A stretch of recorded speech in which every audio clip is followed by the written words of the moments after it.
Alright, so this is like the third time I'm recording this. It's getting crazy. First time I recorded it, the audio decided to completely mute itself. Second time, it just shut off like 30 seconds into the clip. So maybe it just doesn't want me to record this, but I'm determined to get this news video out. So let's try this again. Welcome everyone to another video. We are looking at some sad news today, actually, with the closure of 3 studios by Warner Brothers, one of them being Monolith. And of course, they were working on the game Wonder Woman, which I personally was very much looking forward to and was excited for. I mean, who wouldn't be? It's Wonder Woman, right? But it looks like Warner Brothers has decided that after the game has had a tumultuous, development hell cycle, they've rebooted it once or twice already. It looks like they've decided to cut their losses, take the L with the 100 million. Pretty much what Alex said, right? Oh no, it's Alex actually called this. So, he said that that's exactly what they should do. And I'm disappointed that they have done it. I kind of wish they didn't. But he said, the amount of money that they're losing on this just isn't worth it at this point if it's not working. And I totally get that, right? If something's just not working, there's no point in trying to put a circle into a square. If it's not going to fit, it's just not going to fit no matter what you do unless you start breaking stuff. And at that point, if you're jimmying it that badly, there's already problems. But it is still disappointing that they've gone down this route, especially after, the colossal failure of their live service game, which they decided to double down, and even at $5 on free, people still weren't biting. And then they triple down, and then they've decided that they're going to call it quits. But Wonder Woman is a game that I think would have done extremely well. It would have succeeded where the others hadn't, and I think it would have probably been in the Hall of Fame alongside, Warner Brothers' famed games like Arkham, like the Arkham series. And it's an absolute shame that, this isn't coming. But they have decided that they're going to double and triple down on the single-player Batman games because they know those work and those sell, and that's the route that they're going. There's already rumors flying crazily around that the next one's going to be PS5 exclusive. I don't think it will be, but time will tell. It wouldn't surprise me if it's a timed exclusive. That said, though, all aside, it looks like that's where they're going. I kind of wish that Wonder Woman would have actually materialized, or at least they could have just given it to someone else to actually continue development or anything. But there is a human element to this as well, as studios are being shut down, and I really hope, other publishers can come in and potentially pick them up and provide them a new home. Microsoft, if you're, looking at the scene, I'm sure you are. Monolith is a great studio. As you can see here from Shinobi, the studio just celebrated its 30th anniversary last year and created classic titles like Fear, Condemned, which I was QAing on when I was at Sega, and then Middle Earth, Shadow of Mordor, which created one of the best systems before they decided to copyright it and, kind of stifle and hold back the gaming innovation with the Nemesis system, which would have actually featured in the Wonder Woman game, but sadly it is not to be seen again. This is really, really sad stuff, and there is, like I said, there's a human element to this. People are losing their jobs, and it's never a good thing. And I know some people are probably going to be cheering about this. You sad, annoying. If you know, you know. I'm not one of those people. I kind of do not like people losing their jobs unless it's absolutely deserved, where they just completely just abuse their position. These developers didn't deserve this. They did their best, and it's not them that's making these decisions to reboot or go any other way. And it's a shame. I really hoped Wonder Woman was going to come out and be a good game, and unfortunately, we'll never get to know. As you can see here, Jeff Keighley, Wonder Woman game has been cancelled. Monolith is also being shut down as part of larger cuts at Warner Bros. Games. The publisher will focus on Potter, which essentially is Hogwarts Legacy. They've already kind of hinted at Hogwarts Legacy 2, or there's rumors of it, or maybe they've even announced it. DC, this is a DC game. Why aren't you doing this? This is like there for the taking. This will sell like crazy if done right. Game of Thrones, and of course Mortal Kombat, which they've been digging into the ground like crazy. Anyway, it's a shame. I don't know what else to say. WB, you suck. There were times where people were saying, and there was lots of rumors around that you wanted to sell. Maybe you should have, and maybe these studios would have been saved. And maybe right now we'd actually have at least a trailer for this game that actually does it justice and gets hype built in and gets investors more involved. It's a real shame. Monster Hunter Wilds on the PS5 Pro disappoints with performance issues, bad image quality, and PSSR implementation.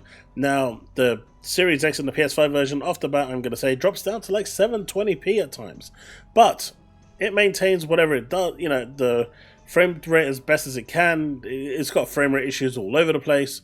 The game isn't well optimized. It doesn't really look as that great either, but it's Monster Hunter, and it looks like the optimization team just either run out of time or just didn't do a great job. But the whole PS5 Pro implementation, it is best run on the PS5 Pro, but that's really not saying much when optimization is so bad. The game still features a performance mode and a quality mode, with the quality mode being locked at 30 FPS, well, being locked up to the frame rates are up to 30 FPS, which means it's not actually locked, and it does drop down to like the 25s.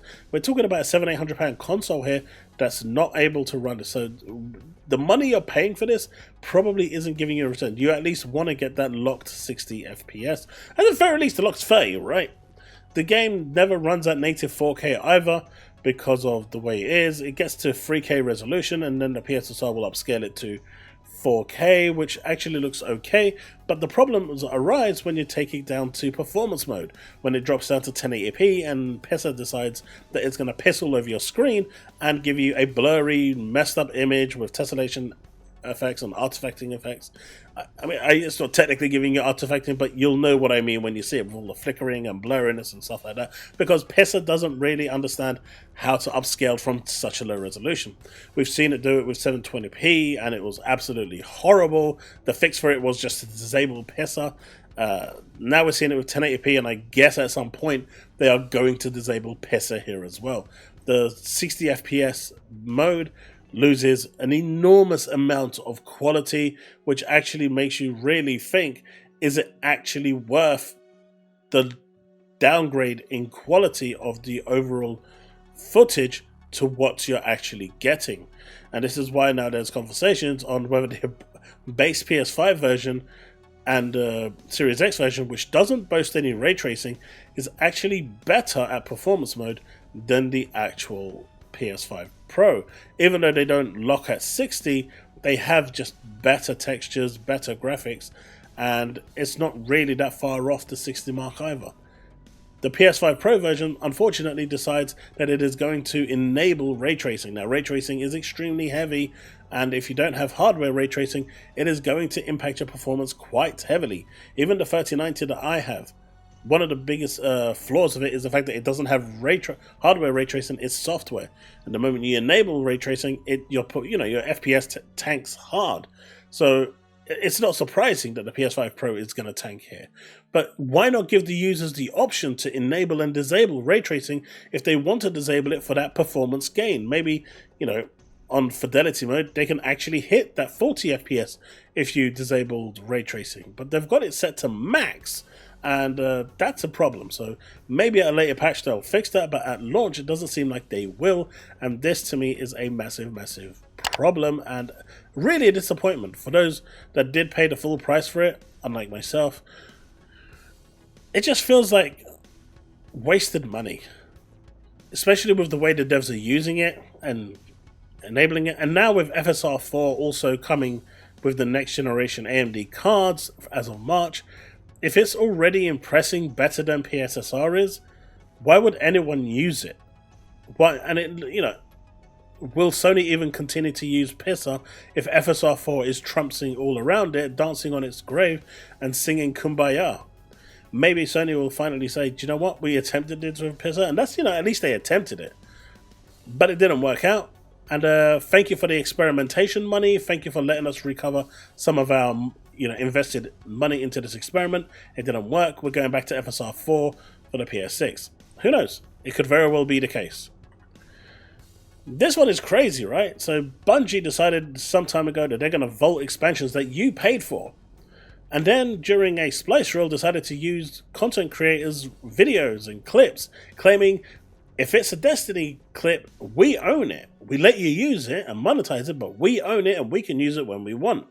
And so a lawsuit was opened up, And it turns out that the reason why Bungie was actually doing that is because they don't actually have access to the Red War anymore. In fact, they don't have access to the Leviathan or any of the other stuff that was around the launch of the game. The stuff that was vaulted apparently is so old and so outdated that it physically cannot be integrated into the current code. Apparently they've got almost like 3 versions of the game running stacked on top of each other, and the version that the Red War is older than all 3 of those put, and it would have to stack a 4th one, which the game itself now is literally incompatible, to the point where there is nothing that they can salvage from that, and they would have to rebuild it from scratch as if it was a brand new game being built. The only thing that they would have is the blueprint of what they need to do, and that, my friends, is shocking. Bungie, once heralded as one of the greats, clearly has become one of the worst, and this to me just epitomizes the Bungie's complete downfall. This was Luke Smith's legacy with this whole sunsetting, and it was one of the biggest mistakes. Multiple friends of mine actually quit Destiny because of the sunsetting. There was no way you could defend it. And people at the time tried to defend it by saying, it's old content, you're never going to go back. I don't care. Show me another game out there that deletes content you paid for. Even games that are being delisted, like Forza Horizon 4. If you've paid for it, you can still play it. You can delete it and then re-download it. You keep it for life, even if it's been delisted, because you've paid for it. This is, and it was definitely undefendable. And the reality is, people tried to defend it, and we are where we are now. And now they're saying that they're not going to sunset anything, but at this point, the game is pretty much on its last legs anyway. And it's crazy to finally find out that the decisions that they made ages ago is now coming back to haunt them and bite them in the ass. And now they're just in a really, really bad place. And honestly, I just don't see any light at the end of the tunnel for them. I just see them being absorbed completely by Sony. And you know what? At this point, it probably wouldn't be a bad thing. The sad part out of all this is that the person that actually run them to the ground, Pete Parsons, is now, I think, part of SIE. So he's got his golden parachute and he's happy, he's secure. Whereas the rest of the developers who are actually going to be affected by this, or are affected by this, are the ones that are going to suffer. It's just a really sad turn of events that the people responsible never get the comeuppance, and they really should. But folks, that's the video. If you've enjoyed this content and want to support me further, you can do that for free actually. There's no money involved by just hitting that like button, because you've made it this far. It's obviously kept you entertained. Hitting that subscribe button, because again, you've made it this far and you've enjoyed the content, or you're just enjoying looking at a really nice bearded dude. And of course, you should hit that bell so when I do release these videos, you get notified. You can support me further if you want to via the super thanks underneath the video, which goes directly towards the contribution of the video. Additionally, if you want to support me even further than that, you can do that by becoming a YouTube member, and you can get content like this earlier than anyone else before it goes out to the main public. Thank you so much for watching this video. Thank you so much for supporting what I do, and I will see you in the next one. As always, remain legend.